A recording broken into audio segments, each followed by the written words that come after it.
Good evening students. আজ তোমাদের তড়িৎ ক্ষেত্র চ্যাপ্টারের যে এমসিকিউ গুলো করছিলাম তার গাউসের সূত্রের এমসিকিউ গুলো করব, আজকে আলোচনা করব। তো আগের এমসিকিউ গুলো যেগুলো করেছি আশা করি সেগুলো তোমরা প্র্যাকটিস করেছো, বুঝতে পেরেছো। তো চলো শুরু করি তোমাদের গাউসের সূত্রের আজকের এমসিকিউ। গাউসের সূত্র এবং তার প্রয়োগে যেটা আছে, এসআই পদ্ধতিতে তড়িৎ ফ্লাক্সের একক ফাই। ফাইয়ের রাশিমালা তোমরা জানো, ফাই সমান ই ডিএস কস থিটা, ঠিক আছে, ই ডিএস কস থিটা। তো এখানে ই হচ্ছে তড়িৎ প্রাবল্য, যেটা তোমরা এইরকম ভাবে জানো, নিউটন পার কুলম। আর ডিএস এর একক হচ্ছে মিটার স্কোয়ার। কস থিটার তো কোনো একক নেই, ডিএস হচ্ছে ক্ষেত্রফল। তাহলে এইটা তোমার হয়ে যায় newton metre square coulomb to the power -1। যদি থাকে তাহলে ওটা দাগ দিবে, যেহেতু নেই তুমি এটা এরকম ভাবে লিখতে পারো, newton into metre by coulomb. এই নিউটন ইন্টু মিটার এটা সমান হয় joule, joule per coulomb into metre. Joule per coulomb হয় আবার কি ভোল্ট, সেই জন্য ভোল্ট ইন্টু মিটার। এই অপশনটা যদি থাকে তাহলে সেটা দেবে, তার মানে ওই অপশনটা আছে ভোল্ট মিটার। এটা হবে তোমার তড়িৎ ফ্লাক্সের এসআই একক, ঠিক আছে। আচ্ছা, নেক্সট হচ্ছে দেখো, কিউ কুলম একটি ধনাত্মক আধান একটি কল্পিত অর্ধগোলকের কেন্দ্রে রাখা আছে। অর্ধগোলকের কেন্দ্রে, অর্ধগোলকের পৃষ্ঠতল থেকে নির্গত তড়িৎ ফ্লাক্স কত হবে? তাহলে বিষয়টা হচ্ছে এরকম, এটা তোমাদের চেক পয়েন্টও ছিল মনে হয়। অর্ধগোলক প্রথমে তুমি ভেবে নাও তো, এরকম একটা পূর্ণগোলকের কেন্দ্রে কিউ আধান আছে। তাহলে এখানে তোমরা গাউসের সূত্র নিশ্চয়ই জানো। তাহলে এখানে মোট যে তড়িৎ ফ্লাক্স পাই সমান সেটা হয় কিউ বাই এপসাইলন 0। এবারে তুমি যদি এর অর্ধেকটা বাদ দিয়ে দাও, ধরো অর্ধেকটা গোলক তোমার বাদ, এদিকটা তোমার নেই, তাহলে বুঝতেই পারছো টোটাল তড়িৎ ফ্লাক্সের কিছু সংখ্যক এদিকে যাবে আর কিছু সংখ্যক এদিকে যাবে, তো তবেই তো টোটালটা তুমি পাবে। তো স্বাভাবিকভাবেই এর যে পরিমাণ ফ্লাক্স নির্গত হয়েছে সেটা দুটো অর্ধগোলকের মধ্য দিয়ে, তাহলে একটা অর্ধগোলকের মধ্য দিয়ে কত হবে? নিশ্চয়ই অর্ধেকটাই হবে, বাই 2। সেই জন্য কিউ বাই 2 এপসাইলন 0 হবে অপশন সি এরটা, ঠিক আছে। নেক্সট যেটা আছে 84, কোন তলের সঙ্গে জড়িত তড়িৎ ফ্লাক্স সর্বাধিক হবে যদি ওই তলের অবিলম্বে সঙ্গে বলরেখার কোণ হয়। এখানে দেখো আমরা যে ফর্মুলাটা জানি, তড়িৎ ফ্লাক্স ফাই সমান এটা হচ্ছে ই ডিএস কস থিটা, ই ডিএস কস থিটা, এটা হচ্ছে ফর্মুলা, ঠিক আছে। তাহলে তল ভেক্টর এবং ই এর মধ্যবর্তী কোণ, মানে বিষয়টা কিরকম, এইটা যদি কোনো একটা তল হয় আর তার তল ভেক্টর ধরে নাও এই দিকে, এটা হচ্ছে তল ভেক্টর, আর এই দিকে ক্রিয়াশীল হচ্ছে তোমার তড়িৎ ক্ষেত্র ভেক্টর ই, তাহলে এর মধ্যবর্তী কোণ এটা হচ্ছে থিটা, ঠিক আছে। তাহলে এইটা ম্যাক্সিমাম হবে, সর্বাধিক হবে কখন না, যদি এন এবং ই এর মধ্যবর্তী কোণ 0 হয়। তার মানে কোনো তলের সঙ্গে জড়িত তড়িৎ ফ্লাক্স সর্বাধিক হবে যদি ওই তলের অবিলম্বের সঙ্গে বলরেখার কোণ হয়। তাহলে ওই তলের অবিলম্ব মানে এন এর সঙ্গে এর মধ্যবর্তী কোণ 0 ডিগ্রি হয়, ঠিক আছে। cos 0 সমান 1 হবে, তার মানে এই অপশন সি এরটা। 85 যেটা আছে, একটি বিন্দু আধান প্লাস কিউ একটি ঘনকের কেন্দ্রে রাখা আছে। ঘনকের পার্শ্বের দৈর্ঘ্য মানে বাহুর দৈর্ঘ্য এল, ঘনকের মধ্যে যে পরাবৈদ্যুতিক ফ্লাক্স বেরোবে তার মান কত? দেখো এখানে একটা ঘনক মানেই তার 6টা তল, 6টা তল দিয়ে আবদ্ধ করে রেখেছ, সুতরাং ওই আবদ্ধ তলের মধ্য দিয়ে নির্গত ফ্লাক্স কত হবে? কিউ বাই এপসাইলন, মানে গাউসের যে ফর্মুলা, কোনো বদ্ধ তলের মধ্য দিয়ে অতিক্রান্ত মোট তড়িৎ ফ্লাক্স যেটা হয় কিউ বাই এপসাইলন 0। তাহলে এখানে বাহুর দৈর্ঘ্য যাই হোক না কেন, এক্ষেত্রে টোটাল ঘনকের সমগ্র তল দিয়ে যে ফ্লাক্সটা নির্গত হবে, যে বলেছে ঘনকের মধ্য দিয়ে যে বৈদ্যুতিক ফ্লাক্স নির্গত হবে সেটা তোমার কিউ বাই এপসাইলন 0। যদি এক একটি তলের মধ্য দিয়ে বলতো তখন কিউ বাই 6 এপসাইলন 0 আসতো, এটা হতো আর কি। এইটি ঘনকের অভ্যন্তরে ই আধানের 8টি তড়িৎ দ্বিমেরু রাখা আছে। দেখো 8টি হোক 10টি হোক যাই হোক না কেন, এক একটা দ্বিমেরুর মোট আধান কত? 0। কেন বলো তো? কারণ দ্বিমেরু মানেই তুমি জানো একদিকে তোমার হচ্ছে মাইনাস কিউ আধান আর একদিকে প্লাস কিউ আধান আছে, তাহলে মোট আধান কত? মোট আধান মাইনাস কিউ প্লাস কিউ সমান 0। তাহলে যেহেতু এক একটা দ্বিমেরুর মোট আধান 0, 8টাই থাকুক 10টাই থাকুক যাই থাকুক না কেন, 9টাই থাকুক, জোড় বিজোড় যাই হোক না কেন, যতগুলি সংখ্যারই দ্বিমেরু থাকুক না কেন, এক একটি দ্বিমেরুর আধান যেহেতু 0, মোট আধান 0, সেই জন্য মোট তড়িৎ ফ্লাক্স যেটা নির্গত হবে সেটা হবে 0। ঠিক আছে। নেক্সট দেখো তোমার 87 যেটা দেওয়া আছে, 87টা এখানে যেটা দেওয়া আছে,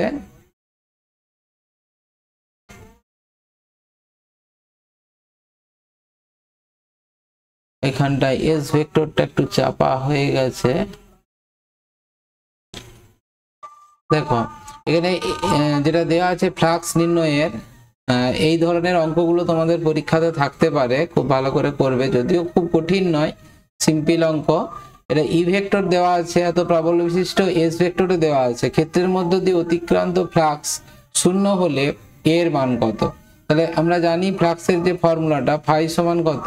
ই ডট তোমার হচ্ছে এস বা ডিএস।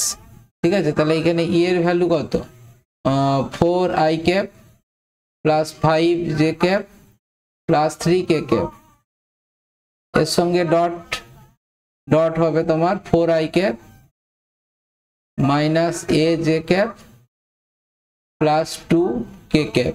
তাহলে এবারে বলেছে এই ফাই ইকাল টু 0, তাহলে 0 করার আগে তুমি একটা ডট গুণফল করে নাও, এটা তোমার কত? i এর সঙ্গে i ডট গুণ করলে 16 হচ্ছে, i ডট i সমান 1 মাইনাস এটা হবে 5a প্লাস k এর সঙ্গে k গুণ করলে 6 হবে।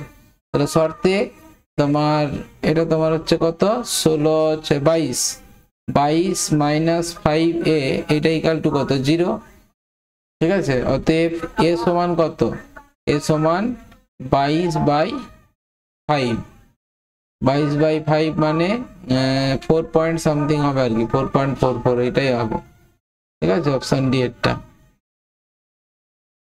আচ্ছা নেক্সট এখানে দেওয়া আছে, দেখো এখানে যে কোশ্চেনটা 88 দেওয়া আছে, ex ইকাল টু 88 যেটা দেওয়া আছে, ex equal to alpha x to the power half. আলফার ভ্যালু যদি বসিয়ে দিই 800 into x to the power half, y equal to মানে ওয়াই কম্পোনেন্টও নেই জেড কম্পোনেন্টও নেই, 10 সেন্টিমিটার বাহু বিশিষ্ট এক্স অক্ষের উপর একটি ঘনক তড়িৎ ফ্লাক্স। তাহলে তুমি কল্পনা করো এখানে একটা ঘনক এইভাবে স্থাপন করা আছে, এই ঘনক,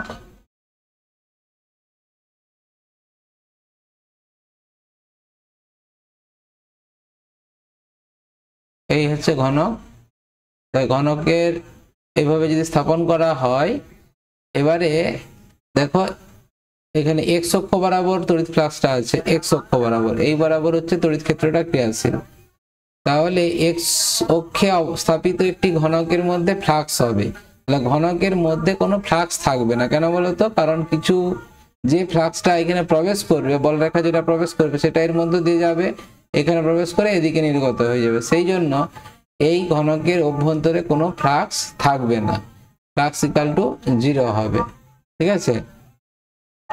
আচ্ছা নেক্সট হচ্ছে 89, এ বাহু বিশিষ্ট দৈর্ঘ্য বিশিষ্ট একটি ঘনকের মধ্যে কিউ আধান রয়েছে, এখন ঘনকটির বাহুর দৈর্ঘ্য দ্বিগুণ করলে ফ্লাক্স কি হবে? দেখো এই যে ঘনকের মধ্যে কিউ পরিমাণ আধান রাখা আছে, এখানে কিছু পরিমাণ আধানকে রেখে দেওয়া আছে, তো এখানে এই বদ্ধ তলটা মানে ঘনকের যে তলগুলো, সেই তলগুলো এখানে গাউসের তল হিসেবে কাজ করবে। তাহলে এখানে বদ্ধ তলের ক্ষেত্রফল যাই হোক না কেন, বদ্ধ তল দ্বারা অতিক্রান্ত মোট যে তড়িৎ ফ্লাক্স মানে ফাই, এটা সমান হয় কিউ বাই এপসাইলন 0। বুঝতেই পারছো এই ফ্লাক্সটা ডিপেন্ড করছে শুধুমাত্র কিউ এর উপর, আর এপসাইলন 0 এটা কে এপসাইলন 0 হবে, মাধ্যমের উপরও নির্ভর করবে। তো যাই হোক এটা বায়ু মাধ্যম ধরেই নেব, কারণ কোনো কিছু বলা না থাকলে বায়ু মাধ্যমই ধরতে হয়। তাহলে কে ইকাল টু তোমার 1 হয়ে যাচ্ছে, তাহলে কিউ বাই এপসাইলন 0 হবে, মোট তড়িৎ ফ্লাক্সটা হচ্ছে কিউ বাই এপসাইলন জিরো।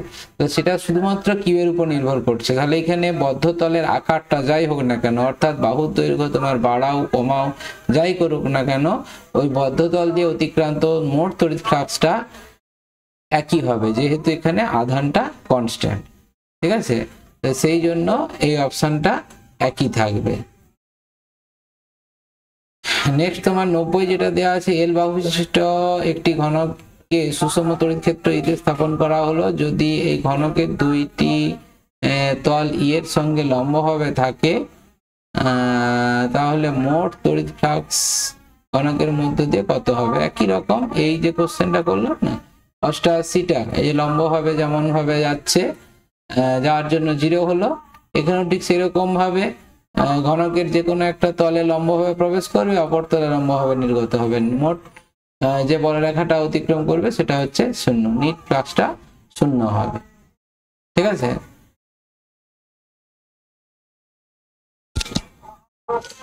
আচ্ছা নেক্সট হচ্ছে, এটা তো সহজ একটা ছবি দেখেই বুঝতে পারছো, একটা দ্বিমেরু আছে গোলকের কেন্দ্রে, মোট আধানটা 0, সেই জন্য ফ্লাক্স এক্ষেত্রে 0 হবে।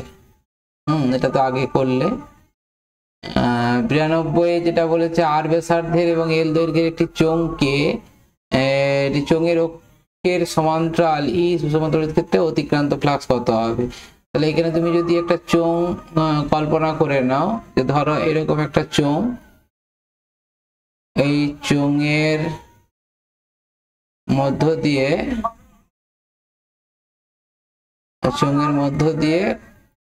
তড়িৎ ফ্লাক্স হচ্ছে, এইটা হচ্ছে তড়িৎ ক্ষেত্র, এইটিকে তড়িৎ ক্ষেত্র।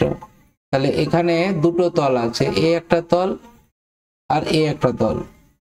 ঠিক আছে, তো এইখানে তল ভেক্টরের অভিমুখ এই দিকে হবে, আর এখানে তল ভেক্টরের অভিমুখ এই দিকে হবে। ঠিক আছে, দেখো দুই ক্ষেত্রেই তল ভেক্টর এবং ই ভেক্টর, যেমন এটা তোমার 180 ডিগ্রি হচ্ছে, আর এটা কত, এটা 0 ডিগ্রি হচ্ছে। ঠিক আছে, আর এই দিকে এটা 90, এটা তল ভেক্টরটা 90 ডিগ্রি এর সঙ্গে 90 ডিগ্রি, সেই জন্য এই দিকে তো ফ্লাক্সটা 0 হয়ে যাচ্ছে, কারণ ফাই সমান ই ডট ডিএস, মানে ইডিএস কস থিটা, থিটা তো এখানে 0 হয়ে গেল, এই সরি ফাইটা 0 হয়ে গেল। এই তলটাই গোলীয় তল দিয়ে কিন্তু ফ্লাক্স নির্গত হবে না, কিন্তু এইখানে যে পরিমাণ ফ্লাক্স প্রবেশ করবে দেখো এটা নেগেটিভ হবে, কারণ 180 ডিগ্রি। তো তোমরা ফাই সমান যেটা বললে, ফাই সমান ই ডিএস কস থিটা, তাহলে থিটা ইকুয়াল টু 180 ডিগ্রি বসিয়ে দাও, এটা কত মাইনাস হয়ে যাবে, এটা মাইনাস ফাই, আর ডান দিকটা এটা তোমার ই আর এন ক্যাপের মধ্যবর্তী কোণ 0 ডিগ্রি, এটা তখন হয়ে যাবে প্লাস ফাই। তাহলে স্বাভাবিকভাবে নিট ফ্লাক্স কত হচ্ছে, নিট ফ্লাক্স ফাই ডট সমান phi minus phi equal to 0, সেই জন্য এটা 0 হবে। ঠিক আছে, আচ্ছা এটি প্রতি একক দৈর্ঘ্যে আধান বিশিষ্ট, এটা ঘনক কল্পনা করলে, তাহলে ঘনকের এই ঘনকটাকে আমি একটু নিয়ে নিচ্ছি।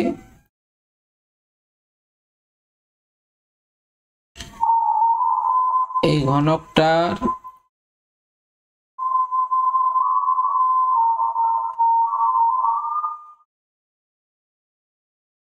দেখো এখানে একটা ঘনক, সেই ঘনকের মধ্যে একটা ধাতব একটা কোনো দণ্ড বা তার, যাই হোক তার বলেছে, তারকে প্রবেশ করেছে, এবং এই ঘনকের প্রত্যেকটা বাহুর দৈর্ঘ্য হচ্ছে এ। এবারে বলেছে এই ঘনকের মধ্য দিয়ে অতিক্রান্ত সর্বোচ্চ তড়িৎ ফ্লাক্স, মোট তড়িৎ ফ্লাক্স কত হবে, যেটা আমি একটু আগেই বলছিলাম, যে ধর ঘনকটা এখানে, ঘনকের তলটা হচ্ছে একটা বদ্ধ তল, তাহলে এই বদ্ধ তলের মধ্য দিয়ে অতিক্রান্ত মোট তড়িৎ ফ্লাক্স ডিপেন্ড করবে শুধুমাত্র ওই ঘনকের মধ্যে কত পরিমাণ আধান আছে তার উপর। তাহলে এখানে একটা যে তারকে প্রবেশ করানো হচ্ছে, তারের প্রতি একক দৈর্ঘ্যের আধান হচ্ছে ল্যামডা, এটা তোমার ল্যামডা হবে, প্রতি একক দৈর্ঘ্যের আধানটা ল্যামডা। তাহলে বুঝতেই পারছো, এই তারের দৈর্ঘ্য যত বেশি হবে তত আধান বেশি হবে, কারণ কিউ সমান আমরা জানি ল্যামডা ইন্টু এল, দৈর্ঘ্য যদি এল হয় তাহলে ল্যামডা ইন্টু এল হবে, তাহলে দৈর্ঘ্যটা যত বেশি হবে তত আধানটা বেশি হবে। তাহলে ঘনকের মধ্যে আধানটাকে স্থাপন করে, তারটাকে স্থাপন যদি এইভাবে করো ডায়াগোনালি, মানে এটা বডি ডায়াগোনাল বলা হয়, মানে ঘনকের একটা প্রান্ত এদিকে সামনের তল, আর এটা হচ্ছে পিছনের তল, তাহলে পিছনের তলের শীর্ষবিন্দু। এটা যদি এইভাবে স্থাপন করো তাহলে কিন্তু তার কর্ণের দৈর্ঘ্যটা সব থেকে বেশি হবে। কিভাবে না, ধরো এই যে এই কর্ণটা এটা কত, এই বাহুর দৈর্ঘ্য যদি এ হয় তাহলে এইটা তোমার বাহু √2 হবে, এ √2। আর এই দৈর্ঘ্যটা কত, এই দৈর্ঘ্যটাও নিশ্চয়ই বাহুর দৈর্ঘ্য এ হবে, তার মানে এইটা হয়ে যাবে দেখবে √3a, √3a। তাহলে এই তারটার প্রতি একক দৈর্ঘ্যে আছে ল্যামডা পরিমাণ আধান, তাহলে কিউ সমান কত হবে, √3a ল্যামডা। এইটি হবে তোমার টোটাল আধানের পরিমাণ। তাহলে বুঝতেই পারছো এখানে ফ্লাক্স তাহলে কত হবে, ফ্লাক্স সমান আধান বাই এপসাইলন 0, তার মানে √3a by a lambda by epsilon 0, √3a lambda by epsilon 0, মানে অপশন ডি এরটা হচ্ছে। ঠিক আছে, এইটি। তাহলে এই ছিল তোমাদের তড়িৎ ক্ষেত্র চ্যাপ্টারের মানে সহজ গাণিতিকের যে এমসিকিউ গুলো, বেসিক এমসিকিউ। তো বেসিক হোক যাই হোক, মোটামুটি যে অঙ্কগুলো করলাম বা যে এমসিকিউ গুলো করলাম, এই কনসেপ্ট গুলো যদি তুমি রাখতে পারো তাহলে কিন্তু এই চ্যাপ্টারের অন্য যে কোনো এমসিকিউ আসুক না কেন তুমি কিন্তু করতে পারবে। ঠিক আছে, তো এইগুলোকে আপাতত এখন বেসিক এমসিকিউ এইগুলোই ভালো করে প্র্যাকটিস করে রাখো। এইগুলো তোমার 1-2 বার প্র্যাকটিস করবে, যদি এইগুলো তুমি করে নিতে পারো তুমি নিজে থেকেই নেক্সট এমসিকিউ গুলো অর্থাৎ এর সহজ গাণিতিক বা টাইপ 2 টাইপ 3 যে এমসিকিউ গুলো আছে সেগুলো তোমরা সলিউশন করার চেষ্টা করো, দেখবে ইজিলি পারবে।